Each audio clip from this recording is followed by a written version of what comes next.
Hey, Mr. Staple, how'd you get your powers?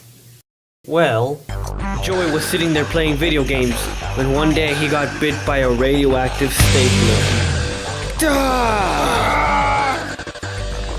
Now he can turn into a stapler at command.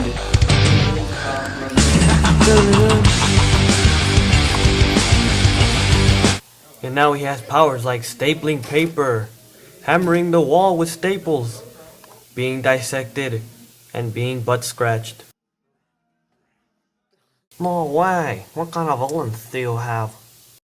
Well, if you're asking what kind of demons I have slain, I have, killed only two. Ivan the mighty toilet troll, and my twin brother, Aj. Sounds pretty stupid. Not as stupid as that useless map and backpack from that retarded show with the Mexican explorer. I think you're right.